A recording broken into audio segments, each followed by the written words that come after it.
too long. Our HSI and ICE individuals have been out conducting operations with our government partners to make sure that these criminals, bad actors, murderers, rapists, pedophiles, traffickers, and drug traffickers are brought in and brought to justice finally under this administration. I do want to thank the men and women of law enforcement. They've been absolute rock stars in what they've done to protect this community and to protect this city. I want to specifically name those that are under the umbrella within our components, under the Department of Homeland Security. That has been our ICE officers who have been on the front line out there interdicting with many of these dangerous criminals. Also HSI with their investigative skill set and tactical teams have been absolutely imperative to us in helping us make sure we're running operations and really targeting these bad actors. Our Federal Protective Services and also our Border Patrol agents have come and been partners with us in an incredible way. They bring a skill set that has helped us have a whole of government approach under the Department of Homeland Security that has never happened before.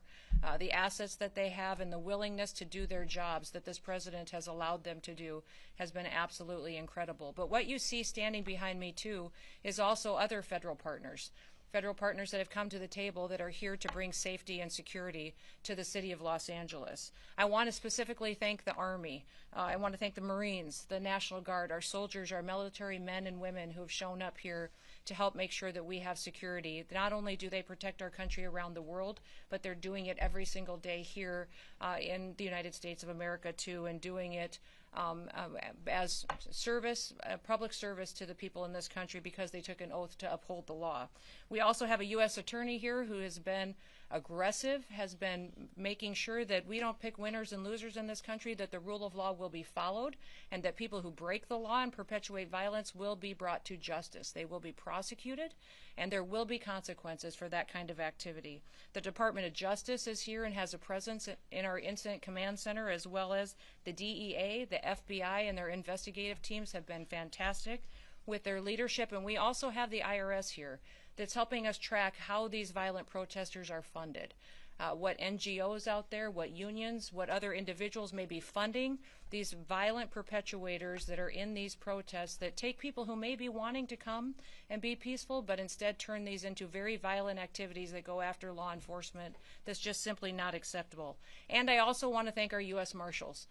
They've been so great in helping us to secure facilities, but also operations, and also with transportation, that as soon as someone is arrested and brought into incarceration, that they are transported out and able to face prosecution and the consequences for their crimes. I want people to know that while these officers and these agencies and our military are here doing this work and these operations, that the people across this country are so grateful. They are so grateful for the work that is being done here in Los Angeles. They are setting an example for what is happening across the country in other cities, and putting together a model and a blueprint for how we can continue to work to make every single community great again and safe again for our kids and for our grandkids far into the future. I've been in many different states with all the different components that I represent over the last 4 or 5 days, and everywhere I go, people stop me and say, tell everybody who's working in Los Angeles that is working to bring safety to those city streets and to those families and protect those small business, tell them thank you. Tell them God bless you, that I hope that they are safe and they have been suffering. The people that live here under the policies of Governor Newsom and under the policies of Mayor Bass, and they recognize that it's a huge disservice to the people who have to try to raise their families here, and that these agents and that these law enforcement officers are working to change that and give them an opportunity to be successful and to live the American dream. Listen, many officers have been assaulted over the last several days. We did see before that assaults against law enforcement and ICE officers go up over 400%. In this situation, we've seen that increase even more. It's not acceptable. If you assault a law enforcement officer, we are going to come after you and we are going to arrest you, prosecute you, and put you away. That is not going to work. And under this administration with President Trump's leadership, one person is not better than another. Just because you think you're here as a citizen, or because you're a member of a certain group, or you're not a citizen, it doesn't mean that you're going to be protected and not face consequences from the laws that this country stands for. We have a Constitution. We follow that Constitution and the laws that have been passed by our Congress, and we're going to make sure they are equally applied to every single person as it applies under the Constitution here in Los Angeles, but also across the country. As our law enforcement officers have been assaulted, they've been pelted with rocks and bricks. Their cars have been set on fire. Molotov cocktails have been used. We have seen people throw bottles and hammers at them. We've also seen that they have been attacked and verbally spit on or punched or assaulted, and it's just not acceptable. The Department of Homeland Security and the officers and the agencies and the departments and the military people that are working on this operation will continue to sustain and increase our operations in this city. We are not going away. We are staying here to liberate this city from the socialist and the burdensome leadership that this governor and that this mayor have placed on this country and what they have tried to insert into this city. So I want to say thank you to every single person that has been able to do this. Also, I want to talk specifically to the rioters and to the politicians in Los Angeles.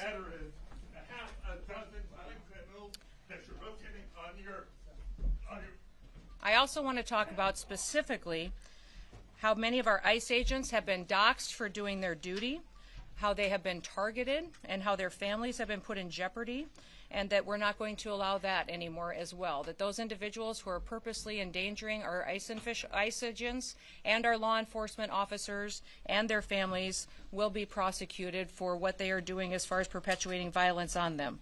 I want to know that the American people are grateful for our law enforcement officers. We will always respect them, and that President Trump is thankful for the leadership that has been shown by all of these agencies. In fact, President Trump did call in, and I did visit with him today, and he also visited with all of these agencies here this morning and thanked them for what they are doing to make sure that they are protecting the United States of America.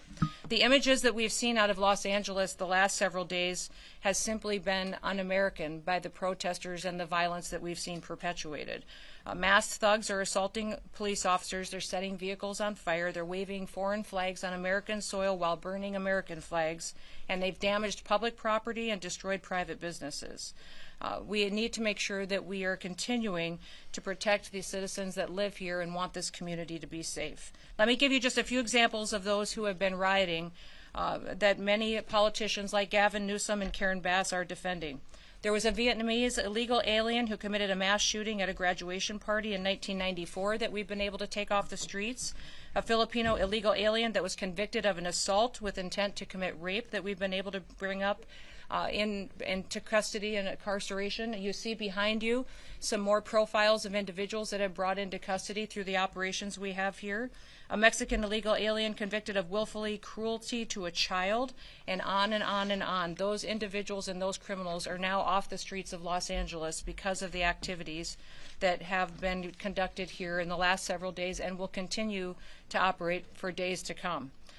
When these riots first began on Friday night, a federal law enforcement building was surrounded by over 1,000 violent rioters, and it took Los Angeles Police Department 2 hours to respond. So we are going to continue to operate with our federal partners and continue to keep asking the governor and the mayor for their support and their backup in these operations to make sure that all of our law enforcement officers are protected while they do their work.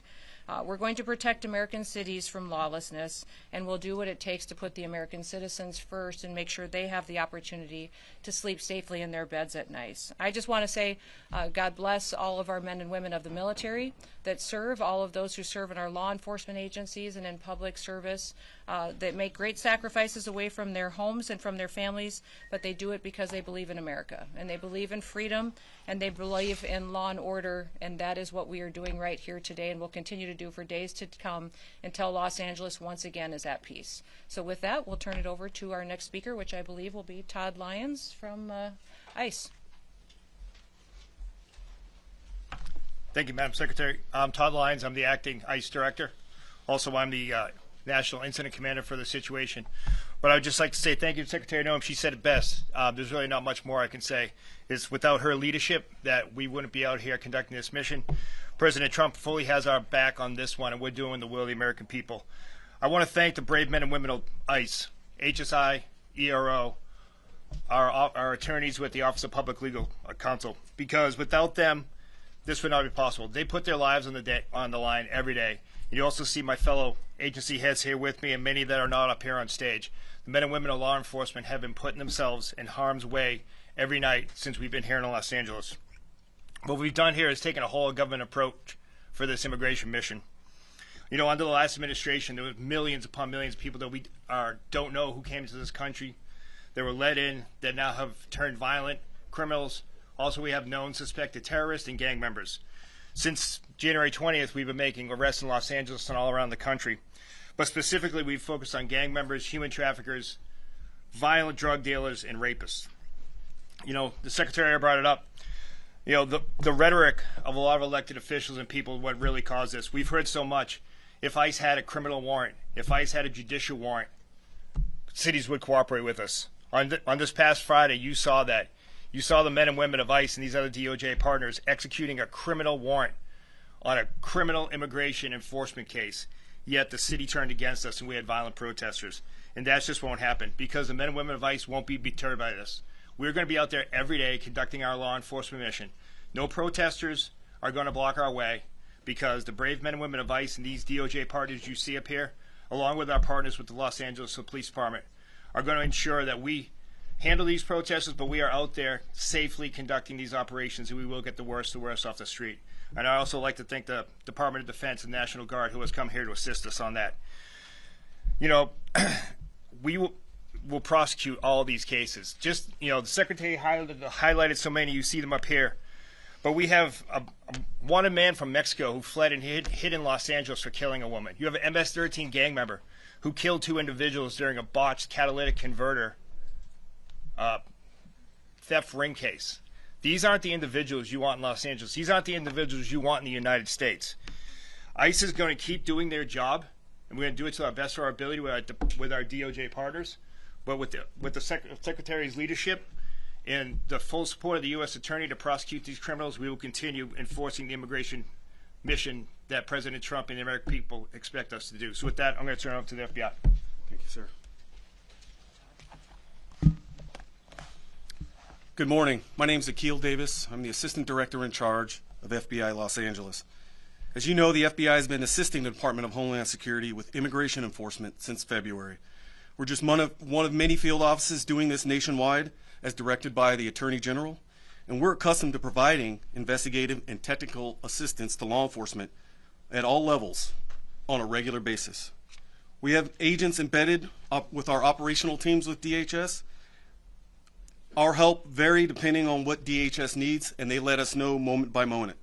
We have significant tactical resources across the enterprise here throughout our 7-county AOR to assist and support these efforts. That said, we find ourselves defending operations from violent offenders. The FBI safeguards constitutionally protected rights. We investigate civil rights violations on a daily basis, but some activity keeps taking place among righteous protesters is not civil. It's violent. We're going to investigate allegations of violence, whether it's assault on law enforcement officers or civilians, looting, arson, doxing, or damage to public property. So please, I'm asking the community, do not put your life in jeopardy by hurting someone or destroying property. You will be held accountable by the FBI, and it's not worth it.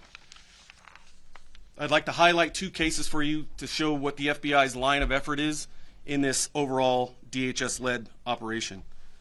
Elpidio Reyna is a fugitive. He is wanted for the alleged assault of a federal officer in the city of Paramount in California on June 7th, 2025. Reyna allegedly threw rocks at law enforcement vehicles on Alondra Boulevard in Paramount and injured a federal officer. Reyna is 40 years old, weighs around 165 pounds, and is 5'7". Reyna has a tattoo on his left arm with the word Carmen on it. We have photos of him on display. Reyna will be caught, and when he is, he will face a statutory maximum penalty of 8 years in prison. This is such a priority for the United States government that there is a reward of up to $50,000 for information leading to his arrest. Let me repeat that. $50,000 for information leading to his arrest. The second case I'd like to highlight is on a subject named Alejandro Oriana. Alejandro was providing masks and face shields to violent rioters throughout the week and was arrested by our SWAT teams this morning. With the success and appreciation and assistance from the United States Attorney's Office, that case is ongoing, but Oriana is in custody as we speak. If you have information or evidence of violent acts, please either call 1-800-CALL-FBI, visit tips.fbi.gov, or send images or video to our digital tip line at fbi.gov/LA Office Assault. Thank you, and I will now turn it over to Chief Bovino, United States Border Patrol. Thank you, Chief. Thank you, sir. Good morning. I'm Greg Bovino, Chief Patrol Agent of the El Centro Border Patrol Sector and Lead Federal Coordinator for Customs and Border Protection entities here in Los Angeles. Entities include U.S. Border Patrol, Office of Field Operations, and CBP Air and Marine. We have several hundred agents and officers here in Los Angeles right now as we speak. Our primary mission here in Los Angeles revolves around Title 8 United States Code. Let me say that again. Title 8 United States Code. Those are our immigration statutes. If you look behind us at these pictures on the wall, immigration's not a victimless crime. A lot of bad people, a lot of bad things are in our country now, including Los Angeles. For Customs and Border Protection, that's why we're here right now, is to remove those bad people and bad things, whether illegal aliens, drugs, or otherwise. We're here and we're not going away. Border Patrol, Office of Field Operations, and Air and Marine, you'll see us in Los Angeles. You'll continue to see us in Los Angeles, not going anywhere soon. As for the violence and the demonstrators, violence will not deter us, the CBP mission here in Los Angeles. I believe we saw that last Sunday night out at Paramount. We continued to conduct our patrols as we saw necessary in the middle of that riot. And we'll continue to do that from here on out. Our allied law enforcement agencies, many of whom you've already heard from, whether it's HSI, ERO, FBI, ATF, and all others, join with us as we conduct that Title 8 mission. Very historic. First time I've ever seen it in my almost 30-year career. It's actually breathtaking. Many millions of illegal aliens have passed across that border over the past several years. It's our job to get them out. And that's what we are going to do, and that's what we're doing right now. Thank you.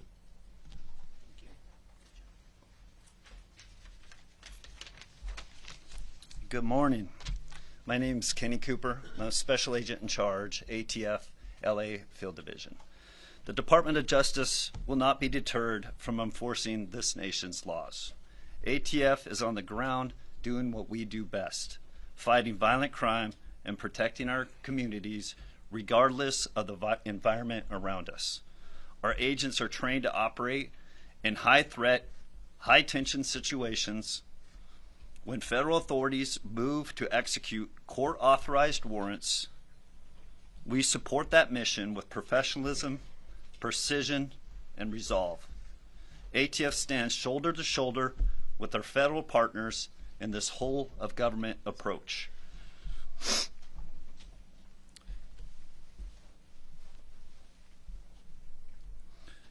ATF stands also shoulder to shoulder, including to carry out our immigration enforcement mission. If a criminal threat intersects with that mission, we bring our full capacities to the table. Let's be clear, obstructing a lawful federal operation, especially through violence or threats, is not protective activity. It's a crime. And those who cross that line will be held to account. We don't get to pick and choose when to enforce the law. Our job is to uphold it, always. ATF will continue to pursue violent offenders, support our partners, and keep doing the hard work this public demands. Thank you.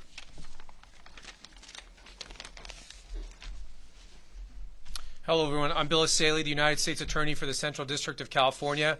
On behalf of my office and the Department of Justice, I'm here to show our support and our collaboration with the Department of Homeland Security in their mission to protect the American people and to do immigration enforcement operations, specifically at targeted known criminals, which is the primary focus of most of our missions to date. I want to also thank the National Guard and the military. We had judicial warrants to do what we did on both Friday and Saturday. And the amount of resistance and organized agitators that showed up to try to impede us was overwhelming. And we're really grateful to the President for deploying the Guard, which allowed us to continue our mission undeterred, to enforce the law, and to keep our people and our buildings safe. And that's really important. And my office has been aggressive in bringing charges. We charged several people over the weekend who dared to assault our agents. They threw rocks, they threw stones, they were breaking up concrete. It was out of control and it was violent. And some people in the state of California have been conditioned to think that there's no consequences for criminal activity. And you know, that might be true for the state of California, but it's not true with the federal government. And we will bring charges and you will go to federal prison. This is the federal government. This is not the state government. As the President said, if you spit, we hit, and we'll hit you with a felony. And we're committed to that. We're continuing to conduct. We're looking at hundreds of suspects. We're collecting media, social media, videos. We'll be combing over that stuff for weeks and months with the FBI. And just because you think you got away with something over the weekend, think again. In a few months from now, you could get a knock at your door. So anyone who's thinking about showing up to these protests to commit violence, I really caution you to think again. It's not worth it. We charged 2 individuals yesterday with throwing Molotov cocktails at police officers. That is extremely dangerous and could lead to death. They're now looking at explosives charges charged by the federal government and more charges to come. So I just want to reiterate that we will be aggressive, we will be filing, and we will be swift in our deliverance of justice. And I want to thank our partners at the FBI and the ATF and DHS and all our agencies for their hard work.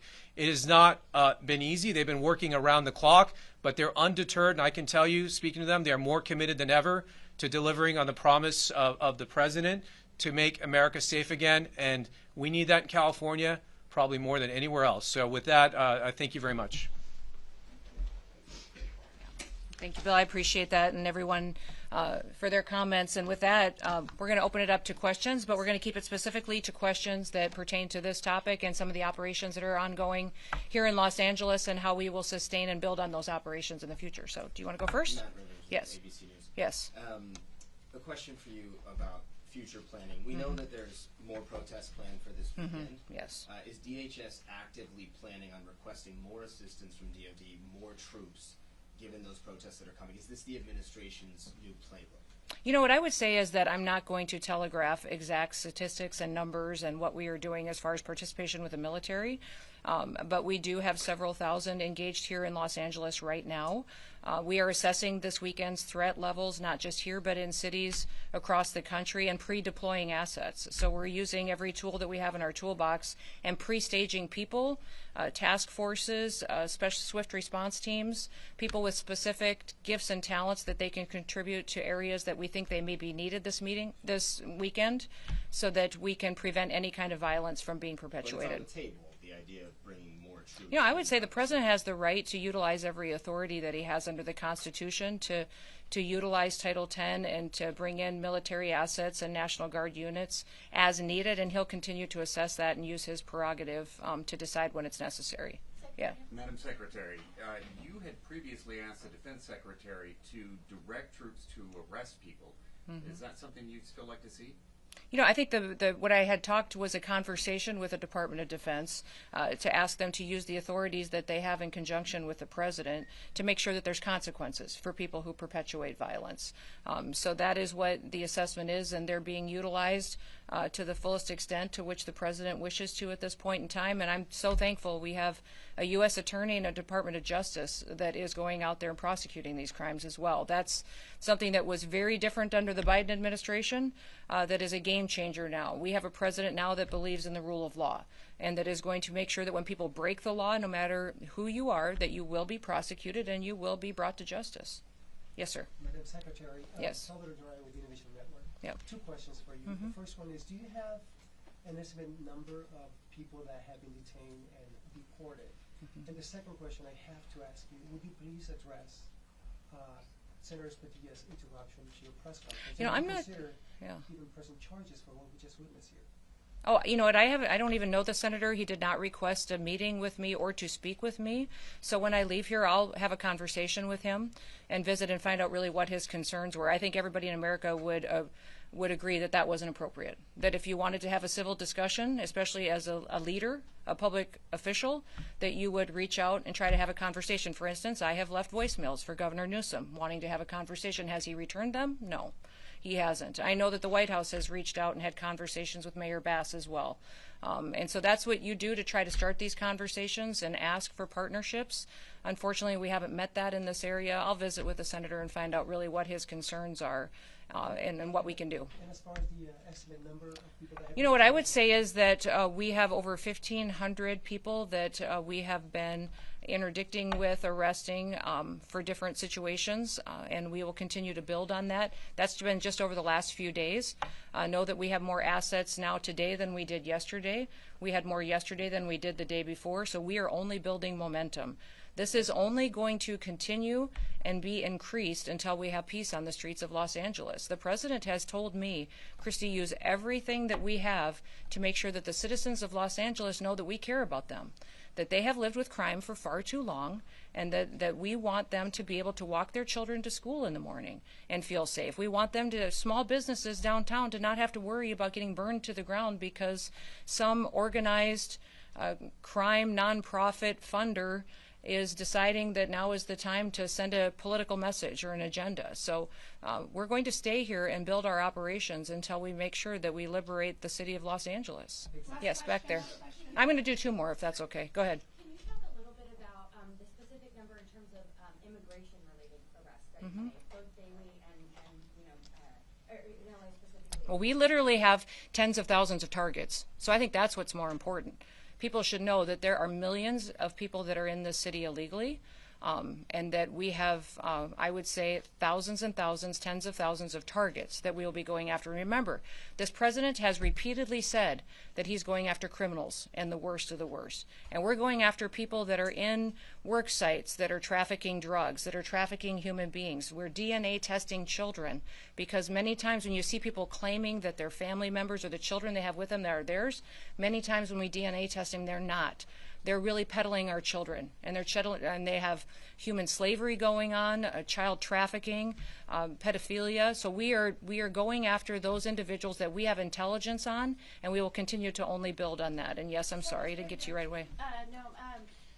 There is some rhetoric out there that some of the people who have been detained, arrested, in detention are not criminals or do not have a criminal history. Can you address that? There's a lot of rhetoric out there that claims... Well, there's a lot of rhetoric and there's a lot of false information and a lot of fake news. So I'd appreciate it if you guys would start covering the facts. And we'll get you all that information that we possibly can. Now, there may be people that because of the targets that we were out there arresting, that were with those individuals, they were collaterals that were spending time with them, and all those people will be vetted. And remembering, still in the United States, if you come into this country illegally, you have committed a crime. And so when you do that, we have to go through and follow the law and make sure that we're adjudicating that and dealing with that appropriately. So the president's targets and priorities are the criminals that have perpetuated violence. But also, once again, I'm going to remind everybody, you have the opportunity to self-deport. We will buy you a plane ticket. We will give you $1,000 when you land in your home country or if you go home to Mexico, and then we will get you scheduled so that you can come back to this country legally. You will have the opportunity to come back to the United States of America. If you don't do that and you wait until we come and arrest you and have to remove you, you will never get the chance to come and live in the United States of America again. The president has been clear on this. So I'd encourage you to get on the CBP Home app, and you can self-deport today. And we will facilitate that. You can take your entire family with you, people and your loved ones, and we will facilitate you coming to this country correctly.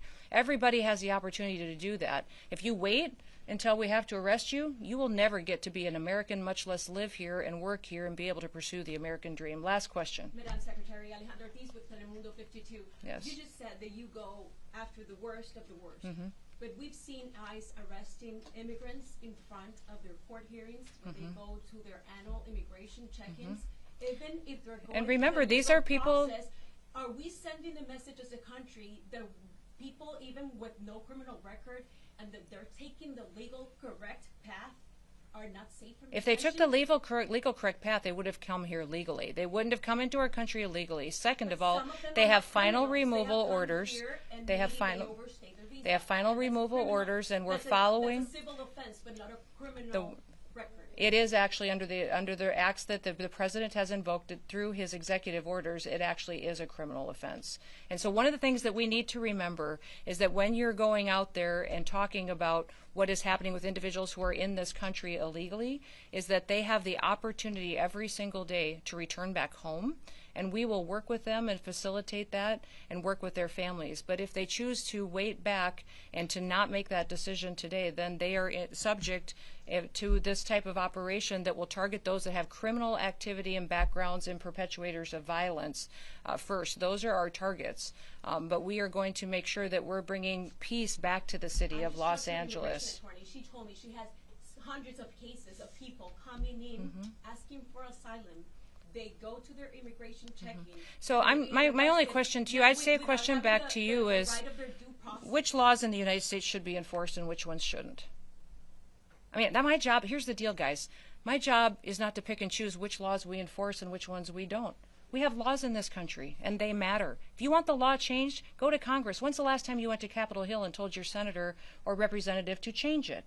That's what they need to do. This is the perfect time for Congress to make a decision on how they want people in this country to be able to have an opportunity to come here legally and to fix this. We, as law enforcement officers and as a national security department and agency, my job is to uphold the law, and that's what I will continue to do. Yes, sir, I'm going to finish with you. And I kind of like the Bass Pro hat, too, so I'm going to go here, and then I'm going to go to you. So go ahead. Yes. Is this unique to Los Angeles? Nope, these operations... I will say these operations have been much more difficult because of Los Angeles and California's sanctuary policies. SB 54 has been difficult for us, and we don't have the backup of your local law enforcement. That's put our officers in danger. In fact, even this morning, we had Highway Patrol that we were working with. I was talking to officers. They were so happy that we were here, and they were grateful that we were here interdicting with these criminals. And then the governor found out that I was here, and he pulled them off of me and told him to go back home and to not cooperate with us anymore. So if you don't think your governor's being political, he gets up every single day and the first hat he puts on is the political one, and then he makes a decision that's best for him and his family, and then he makes a decision that's best for what his future is, and then maybe 10 or 15 steps down the line, he'll decide what's best for his people. That's what your governor does. Next, I'm going to come to you. Thank you, Mr. Secretary. Can you talk about the potential change in policy with President Trump talking about maybe suggesting exemption for longstanding farm workers and hotel workers? Yeah, I think the president recognizes that we have some Department of Labor regulations and laws that we can utilize in certain situations, and he and I have discussed this at length and with other cabinet officials, and the president and I will continue to look at that and evaluate what we can do as far as individuals and facilitating a workforce in this country that we know are people who want to be here legally, what the consequences are for them breaking the law, because everybody, when they break the law, there has to be consequences. But what we can do to facilitate making sure that those who really do love the United States of America have the opportunity at some point to live here and to be a part of our future and to be a part of this country and our economy and the dream of raising their children here. All right. Thank you, everybody. Appreciate it. I've been traveling around Los Angeles all morning. I saw a lot of graffiti, a lot of destruction. I saw quite a bit of, where we saw some of the activity. We were staying close to downtown where we were last night. It was very interesting to me. I would have preferred to have gotten into some areas that I know I was respecting the curfew because I landed after midnight and then we left the hotel this morning before 5 a.m., around 5 a.m. So, but some of those areas that we were able to see, it makes me sad. This is a phenomenal state, and this is such a beautiful city. So and people dream. But you only saw downtown since you've been here. No, I've been driving. I mean, we've been in the car most of the morning doing different operations and out with our agents. But I mean, don't you want your downtown to be beautiful? No, I just wanted to know. I would say, to know your impression of yeah. what you've seen, if it was only downtown. Yeah. Or you've seen other parts of. No, I mean, I've been here many times before. But as far as this trip, we've been out on operations with law enforcement officers, and so we've covered quite a bit of territory. And I'll still be here doing different things in different areas. But I would say that everybody should want their downtown. And if you're a business owner in a downtown, if you're a family that lives there, you want it to be safe. And you want it to be beautiful and somewhere people want to come. Thank you, everybody. Thank you, everybody. Appreciate Thank it. you. We will take any follow-ups later. Thank you. You bet.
Bring everybody down.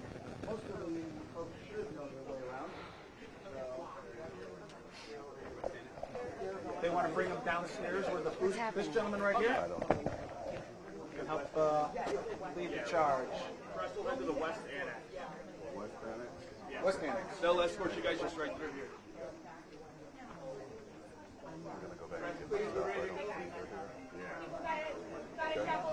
Right through here, guys, please. We need to clear the hallway, please. Where? Please. I thought he was up. Yeah, I can do that.